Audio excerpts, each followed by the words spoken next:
Hello students, हमारा आज का जो टॉपिक है वो है 14 प्रिंसिपल्स ऑफ हेनरी फेयोल।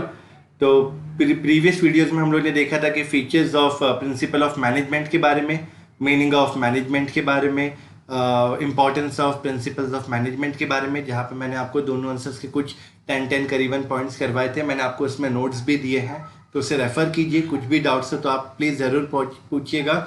आइए हम चालू करते हैं हेनरी फेयोल के बारे में।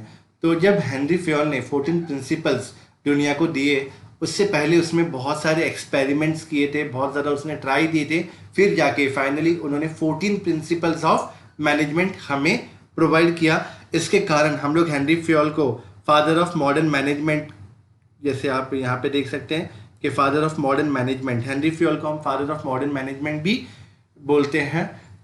तो ये जो चीज़ है कि Henry Fayol is termed as a father of modern management, ये आपको ऑब्जेक्टिव में भी आ सकता है, लाइक ट्रू और फॉल्स में आ सकता है, फिल इन द ब्लैंक्स में आ सकता है,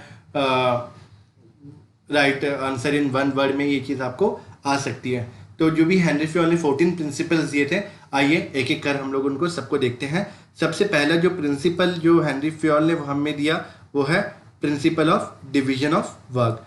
अब ये जो principle of division of work है, principle of division of work मतलब क्या होता है कि आप अपना जो भी वर्क है उसको डिवाइड करो। जब आप अपने वर्क को डिवाइड करोगे तो इसमें क्या होगा कि principle of work leads to specialization. Specialization means suppose मेरे पास 3 मैनेजर आते हैं। एक वो मैनेजर जिसने एचआर में एमबीए किया है, एक मेरे पास वो मैनेजर आता है जिसने फाइनेंस में एमबीए किया है, एक मेरे पास वो मैनेजर आता है जिसने मार्केटिंग में एमबीए किया है। अब मैं ये तीनों को क्या करता हूँ, तीनों को अलग अलग टास्क देता हूँ। अलग अलग टास्क तो मैं दे रहा हूँ, मतलब तीनों के जो काम है उसको मैं डिवाइड कर रहा हूँ। साथ ही साथ काम कैसे दे रहा हूँ, स्पेशलाइजेशन के बेसिस पे। जिसने ह्यूमन रिसोर्स में स्पेशलाइजेशन किया है उसको मैं एचआर मैनेजर बना रहा हूँ। जिसने फाइनेंस में एमबीए किया, स्पेशलाइजेशन किया, उसको मैं फाइनेंस का डिपार्टमेंट दे रहा हूँ। जिसने मार्केटिंग में एमबीए किया उसको मैं मार्केटिंग मैनेजर बना रहा हूँ। तो जब मैं डिवीजन ऑफ वर्क करता हूँ, मैं जब वर्क को डिवाइड करता हूँ तो मेरा जो काम है वो ईजी हो जाता है, स्मूथली हो जाता है, और सबसे इम्पॉर्टेंट स्पेशलाइजेशन वे में होता है। स्पेशलाइजेशन वे बहुत ज़्यादा ज़रूरी है। क्यों? क्योंकि जब आप अपने काम में स्पेशलाइज करोगे तब आपका प्रोडक्ट्स मार्केट में बिकेंगे और कस्टमर्स या जो भी कंज्यूमर्स है उनकी जो बोलते हैं ना ट्रस्ट है वो आपकी कंपनी में बहुत ज़्यादा बना रहेगा। तो सबसे पहला वर्क क्या है, सबसे पहले जो प्रिंसिपल हमने क्या देखा, divide and work. Division of work कीजिए। जब आप डिवीजन ऑफ वर्क करोगे तो डिवीजन ऑफ वर्क में स्पेशलाइजेशन काम होगा और आपका जो काम है वो बहुत ज़्यादा स्मूथ और अच्छी तरीके से होगा। क्यों? क्योंकि आपका जो काम है वो लोग करें जो वो पर्टिकुलर फील्ड में स्पेशलाइज हैं। Second, principles of authority and responsibility. ये हमारा नेक्स्ट प्रिंसिपल है, principle of authority and responsibility. अब हम लोग इसके बारे में यहाँ पे देखते हैं। अथॉरिटी के बारे में बताया, it's a right to take decision, it is necessary to get the things done appropriately from the subordinates. अब अथॉरिटी जो है वो एक हमारे पास राइट्स होता है कि हम हमारा डिसीजन ले सकें, और सेकेंडली हम हमारे जो भी सबऑर्डिनेट्स हैं उनसे हमारा जो काम है वो प्रॉपर तरीके से करवा लें। एक तो सबसे पहले हम लोग ने अथॉरिटी के बारे में देखा। Authority always comes with the responsibility. If the manager is given the authority, if the manager is given the authority to complete a task within a given time, he should be held responsible if he does not complete the work in time. तो अगर आपने manager को authority दिया, उसी के साथ में क्या होती है, रिस्पॉन्सिबिलिटी भी आती है। आपने एक मैनेजर को टास्क कंप्लीट करने दिया है तो इसकी रिस्पॉन्सिबिलिटी है कि उसको वो जो काम है वो टाइम पे कंप्लीट, जो भी गिवन टाइम है उसमें वो कंप्लीट करना है। अब हेनरी फेयोल क्या बताता है, हेनरी फेयोल ये बताता है कि there should always be balance between authority and responsibility. आपकी अथॉरिटी और आपकी रिस्पॉन्सिबिलिटी के बीच में बैलेंस होना चाहिए। अगर आपकी अथॉरिटी ज़्यादा हो गई, अथॉरिटी मीन्स पावर, अगर आपके पास पावर ज़्यादा है तो आप क्या करेंगे, उसको मिसयूज करेंगे, you will misuse the power. और अगर आपके पास रिस्पॉन्सिबिलिटी ज़्यादा है तो यू विल बिकम फ्रस्ट्रेटेड, है ना। कभी कभी क्या होता है, घर में आप हो, आपके भाई बहन है, पर घर वाले आपको थोड़ा रिस्पॉन्सिबल मान के सारे काम आपको ही देते रहते तो आप क्या होते हैं, थोड़े काम करते हो फिर फ्रस्ट्रेट हो जाते हो कि सारा काम मैं ही क्यों करूँ, और भी लोग हैं। तो देखा आपने यहाँ पे क्या हो रहा है, अगर आप पे रिस्पॉन्सिबिलिटी बढ़ा दी जाए तो वो क्या हो जाता है, आप फ्रस्ट्रेट होने लग जाते हैं। तो हमेशा अथॉरिटी एंड रिस्पॉन्सिबिलिटी बैलेंस होनी चाहिए। क्यों? क्योंकि अगर अथॉरिटी ज़्यादा होगी वो पावर मिसयूज हो सकता है, मैनेजर वो पावर को मिसयूज करेगा, और अगर रिस्पॉन्सिबिलिटी ज़्यादा हो गई तो मैनेजर विल फील फ्रस्ट्रेटेड। तो देयर शुड बी है, फ्योल बोलता है there should be balance between authority and responsibility. ठीक है। Third, principles of discipline. According to Fayol, discipline is the most essential thing in the organization. Employee must obey and respect the rules that govern the organization. Discipline helps to achieve the goal in the organization. Good discipline is the result of effective leadership. There must be a clear understanding between the management and worker regarding the organization role. Basic discipline should be observed at all level of management. अब यहाँ पे बात आती है discipline की। अब discipline मतलब क्या? Discipline means to obey the basic rules and regulation. Organization ने जो भी रूल्स, जो भी रेगुलेशंस बनाए हैं, जब हम उसको पूरी तरीके से फॉलो करेंगे तो ये डिसिप्लिन होगा। डिसिप्लिन और यहाँ पे क्या चीज़ से रिलेट करता है? डिसिप्लिन यहाँ पे रिलेट करता है आपके काम करने के तरीके से। जब आप एक ऑर्गेनाइजेशन के लिए काम कर रहे हो तो आपके अंदर ऑर्गेनाइजेशन के प्रति, काम के प्रति there should be discipline, there should be no ignorance. आपको कहीं पे भी इग्नोरेंस नहीं लेके आना है। तो जब आप डिसिप्लिन से काम करेंगे तो आपका जो ऑर्गेनाइजेशन है वो बहुत स्मूथ तरीके से चलेगा और अपने गोल जो है वो बहुत अच्छी तरीके से वो अचीव कर पाएगा, है ना। यहाँ पे लोग एक और चीज़ बता रहे हैं, यहाँ पे जो इन्होंने लिखा है वो चीज़ हाईलाइट में कर देता हूँ। There must be a clear understanding between the management and the workers regarding the organization rule. Management and workers, ये दोनों को ऑर्गेनाइजेशन रूल्स की प्रॉपर नॉलेज होनी चाहिए ताकि इनमें कोई भी मिसअंडरस्टैंडिंग ना हो। अब चलते हैं हमारे थर्ड पॉइंट की तरफ, unity of command. Unity of command क्या होता है मैं आपको बताता हूँ। इन लोग ये बताते हैं कि यूनिटी ऑफ कमांड में, चलो एक लेते हैं हम एक सुपीरियर और एक सबऑर्डिनेट। तो यूनिटी ऑफ कमांड क्या होता है? यूनिटी ऑफ कमांड होता है कि एक जो सबऑर्डिनेट है, एक जो एम्प्लॉय है, उसका एक ही बॉस होना चाहिए, है ना। तो उसको एक ही बॉस से कमांड मिलना चाहिए और इन रिटर्न वो एक ही बॉस को रिपोर्ट करेगा। अगर एक एम्प्लॉय के 2 या 3 या 4 बॉसेस होंगे तो इसमें क्या होगा? मिसअंडरस्टैंडिंग हो जाएगी। मिसअंडरस्टैंडिंग क्या होगी कि सारे बॉस एम्प्लॉय को काम देंगे तो एम्प्लॉय पहले कौन से बॉस को रिपोर्ट करे, है ना। एक बॉस ने उसके काम को अप्रिशिएट किया तो दूसरा नाराज, दूसरे बॉस ने अप्रिशिएट किया तीसरा नाराज। तो ये क्या होता है, बहुत ज़्यादा मिसकंसेप्शन हो जाएगा, है ना। और बहुत ज़्यादा मिसकंसेप्शन, मिसकम्युनिकेशन, मिसअंडरस्टैंडिंग बहुत ज़्यादा क्रिएट हो जाएगी। तो इसके लिए प्रिंसिपल दिया गया यूनिटी ऑफ कमांड। एक सबऑर्डिनेट के ऊपर एक ही सुपीरियर होना चाहिए जो उसको कमांड देगा और इन रिटर्न वो जो सबऑर्डिनेट है वो ही सुपीरियर को रिपोर्ट करेगा। तो ये जो पैच है ये हमारा है यूनिटी ऑफ कमांड का। हम नेक्स्ट चलते हैं, unity of direction. This principle states that there should be one head and one plan in every organization. Each group in the organization should always have the same objective and the group should be directed by one manager using single plan. ये हमारा है principle of unity of direction, जिसमें आपने देखा है there should be one head and one plan. जो भी teams को डिवाइड किया गया तो हर टीम का एक ही प्लान होना चाहिए और एक ही हेड होना चाहिए। अभी हेड के बारे में तो हम लोग ने यूनिटी ऑफ कमांड में भी देखा था। हाँ, चलो यहाँ पे भी देखते हैं कि प्रिंसिपल ऑफ डायरेक्शन में बता रहे कि जो टीम लीडर है या जो मैनेजर है वो अपनी टीम को एक ही तरफ से डायरेक्शन देगा और उनका जो प्लान होगा वो भी एक ही होगा, जिससे क्या होगा, जितने भी एम्प्लॉयज़ हैं सबको अपने आइडियाज़, अपने काम, अपने प्लान के बारे में, अपने गोल के बारे में पता रहेगा और उन लोग विदाउट कोई कंफ्यूजन अपना टास्क पूरी तरीके से कंप्लीट करेंगे। फिर नेक्स्ट आता है principle of subordination of individual interest to organization interest. ये पॉइंट काफ़ी ज़्यादा सिंपल है। हमने बहुत सारी बॉलीवुड मूवीज़ में देखा है कि जैसे आर्मीज़ की कोई मूवी होती है तो वहाँ पे सोल्जर से कहा जाता है कि सबसे पहले आप अपने देश के लिए जिएंगे, अगर आपके पास कुछ जान बच गई तो आप अपने साथियों के लिए जिएंगे और फिर अगर आपके पास कुछ जान बच गई तो आप अपने लिए जिएंगे। तो सेम यहाँ पे भी यही बताया गया, principle of subordination of individual interest to organization interest. मतलब एक इंडिविजुअल की इंटरेस्ट जो है वो ऑर्गेनाइजेशन इंटरेस्ट से बाद में आएगी। हमेशा जो भी एम्प्लॉयज़ ऑर्गेनाइजेशन में काम करेंगे उनको ऑर्गेनाइजेशन के बेनिफिट के लिए ही काम करना है, खुद के बेनिफिट के लिए काम नहीं करना है, क्योंकि ये माना जाता है कि अगर ऑर्गेनाइजेशन बेनिफिट करेगी तो एम्प्लॉयज़ ऑटोमेटिकली बेनिफिट करेंगे। कभी भी कोई ऐसा काम नहीं कीजिए जिसमें आपके ऑर्गेनाइजेशन को लॉस हो और आपको बेनिफिट हो। तो हमेशा आपको प्रायोरिटी देनी है अपनी ऑर्गेनाइजेशन के इंटरेस्ट को। ऑर्गेनाइजेशन इंटरेस्ट मतलब आपको वो काम करना है जो आपकी ऑर्गेनाइजेशन के फेवर में हो, ना कि वो काम जो आपके फेवर में हो और आपकी ऑर्गेनाइजेशन के लिए हार्मफुल हो। ऐसा काम आपको कभी भी नहीं करना है। इसके लिए हमारा पॉइंट दिया principle of subordinate of individual interest. Next, principle of centralization. अब ये चीज को समझते हैं, सेंट्रलाइजेशन और डिसेंट्रलाइजेशन क्या होता है। Centralization means power with one, जब पूरा पावर एक ही जगह पे होता है वो आपका होता है सेंट्रलाइजेशन। डिसेंट्रलाइजेशन क्या होता है, जहाँ पे पावर को सेग्रीगेट किया जाता है, थोड़ा थोड़ा बांटा जाता है। चलो एक एग्जांपल लेते हैं, एक ऑर्गेनाइजेशन है जहाँ पे जो मेन अथॉरिटीज है, ये जो पावर है वो किसके पास होगा, सीईओ के पास, एमडीज के पास।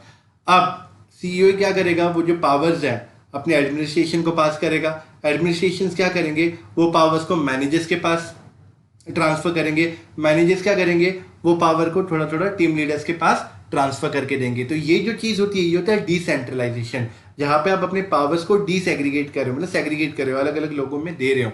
सेंट्रलाइजेशन मतलब पावर विथ वन, जो होल एंड सोल डिसीजन। तो अब हेनरी फ्योल क्या बताता है कि कुछ कुछ ऐसे केसेस हैं जहां पे सेंट्रलाइजेशन होना जरूरी है और कुछ कुछ ऐसे चीजें हैं जहां पे डिसेंट्रलाइजेशन जरूरी है। मतलब क्या, ऑर्गेनाइजेशन के जो छोटे मोटे डे टू डे प्लान है उसको डिसेंट्रलाइज किया जाए, जो कि मैनेजर खुद अपने आइडियाज, अपने डिसीजन, अपने एक्सपीरियंस के बेसिस पे ले सके। और कुछ कुछ जो पावर्स है वो सेंट्रलाइज होनी चाहिए, मतलब वो पावर सिर्फ टॉप लेवल के पास होनी चाहिए और टॉप लेवल ही उसी पे डिसीजन कर सके। तो हमेशा इससे क्या होता है, सेंट्रलाइजेशन और डिसेंट्रलाइजेशन का जो बैलेंस है वो हमेशा बना हुआ रहेगा।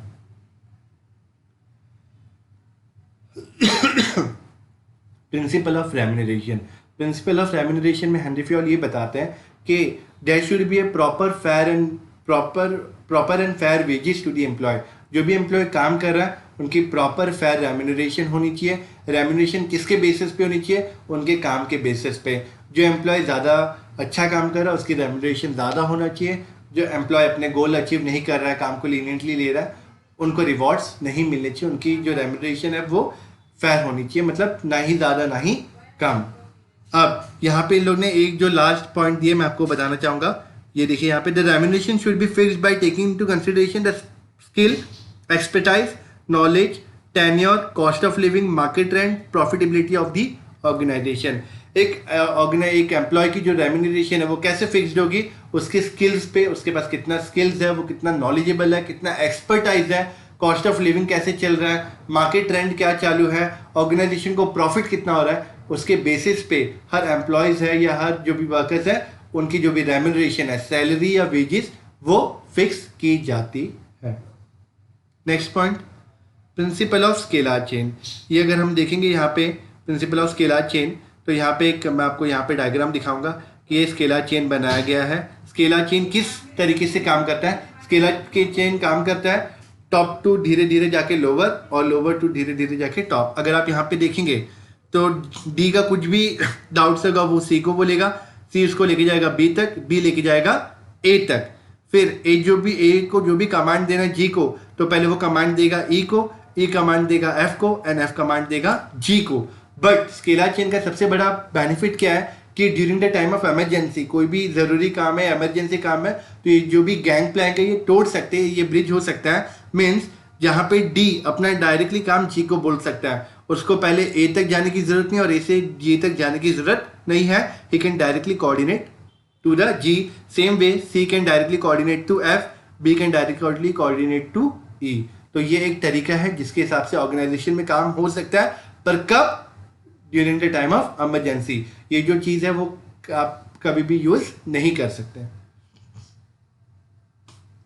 Principle of order. Principal of order में हेनरी फ्योल क्या बताते हैं, प्रिंसिपल ऑफ ऑर्डर में हेनरी फ्योल ये बताते हैं कि everything should be in order and everything should be in its place and everyone has a place for it. मतलब कि हर एक बंदे की या हर एक चीज़ की एक जगह होगी और हर एक चीज़ और हर एक बंदा वो अपनी ही जगह पे होगा। सपोज आपकी एक प्लेस है और आपका एक कंप्यूटर है, आप एक दिन जॉब पे जाते हो, आप देखते हो कि आपकी प्लेस पे कोई और बैठा है और आपका कंप्यूटर किसी और डेस्क पे ही है और वहाँ पे भी कोई और बैठ के उसको ऑपरेट कर रहा है, तो आपको कैसा लगेगा? ऑब्वियसली ये बहुत आपको बुरा लगेगा और आपको लगेगा कि यहाँ पे तो प्रॉपर ऑर्डर है ही नहीं। तो in order to have a proper discipline and order, ये प्रिंसिपल ऑफ ऑर्डर बनाया गया है, जिसमें हेनरी फ्यूल बताते हैं कि हर एक सामान की या हर एक पर्सन की एक फिक्स प्लेस होनी चाहिए और हर एक सामान और हर एक पर्सन अपनी वही प्लेस को रेफर करना चाहिए। तो इससे क्या होता है, ऑर्गेनाइजेशन का जो एक ऑर्डर है वो मेंटेन रहता है। Next, principle of equity. Management should be fair as well as friendly to the subordinate. While dividing the work, delegating the authority, deciding the monetary term, there should not be any discrimination between the employees. It is also suggested that the remuneration should not be dependent on the department but at a level on which subordinates are working.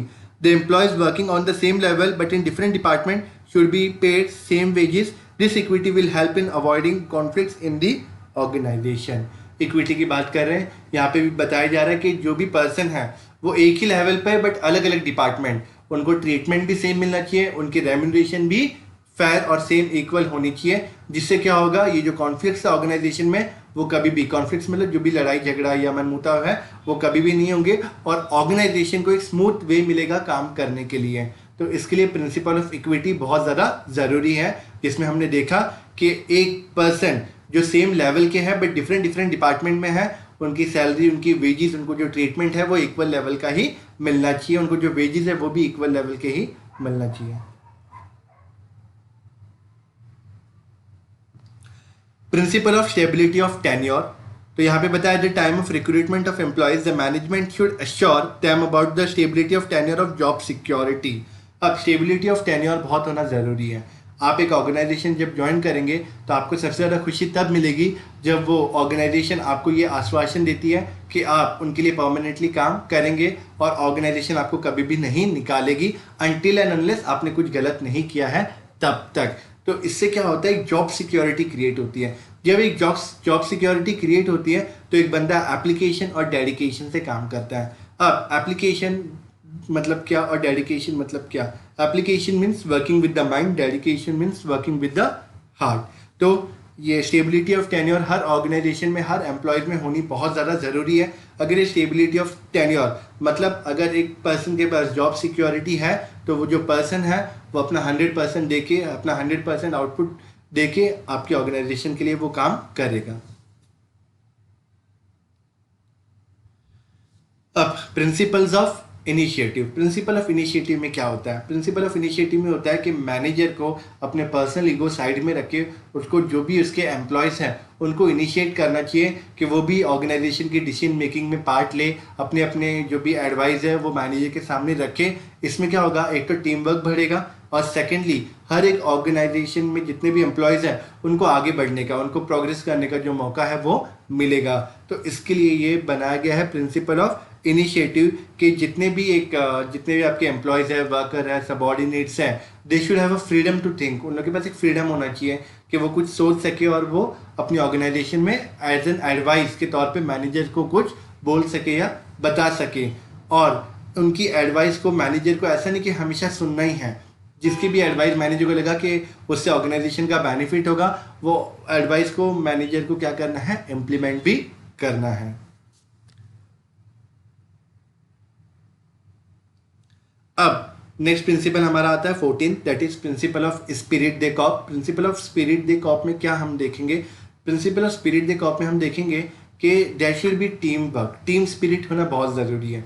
देखिए अगर हम लोग एक example लेते हैं कोई भी sports का या क्रिकेट का, हालांकि बैट्समैन ने 400 रन मार लिए, जो सामने वाली टीम है उसको 50 ओवर में 400 प्लस टारगेट स्कोर करना है, पर अगर बॉलर ही प्रॉपरली बॉल नहीं करा, फील्डर्स कैच छोड़ रहे हैं, मिस फील्ड कर रहे हैं, 4 जा रहे हैं, 6 जा रहे हैं, कोई ध्यान नहीं दे रहा है, अपना 100% नहीं दे रहा है, तो क्या आपको लगता है 400 टारगेट सेट किए बाद भी वो टीम जीत जाएगी? नहीं, ऑपोजिशन जो टीम है वो इजीली उसको चेस कर लेगी। तो ये एग्जाम्पल में हम लोग ने किसकी कमी देखी? ये एग्जाम्पल में हमने कमी देखी टीम वर्क की।